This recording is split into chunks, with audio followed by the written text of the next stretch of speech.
বন্ধুরা দেখো, আমাদের এই বাচ্চাদের স্কুলের বাচ্চাদের চাল দেওয়া হবে 50 কেজি বস্তা। আমরা দুজনা করে ঢালছি, তাহলে আমাদের কত খাটনি হয় বলো। দেখো আমরা সবাই মিলে করছি।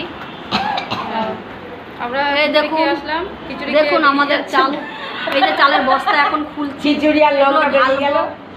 এই দেখুন খিচুড়ি আর লঙ্কা বেরিয়ে গেল। ধর বাচ্চাদের জন্য খিচুড়ি পাঁপড় ভাজা হয়েছে, এই দেখুন। আর এদিকে চাল দেওয়া হবে। আজকে স্কুল হয়ে ছুটি হয়ে যাবে, আমাদের পুজোর ছুটি পাবো, 1 মাসের ছুটি। এটাই আনন্দ। এই দেখো দুজনে মিলে ঢালছে। আমাদের দুঃখ দিদি একদমই বুঝছে না। দিদি আমাদের 6000 টাকা মাইনা করছে না, আর আমাদের মাইনা খুবই কম, খুবই কম। তার জন্য আমাদের সবারই একটু কষ্ট দুঃখ মনে। এর জন্য এক একজনে এক একটা কথা বলি। আমরা পুজোতে একটুখানি বোনাস পাবো, কে বোঝে না কত চাল ফেলেছি, আরো কত চাল আছে। এত পরিশ্রম, খুব কষ্ট।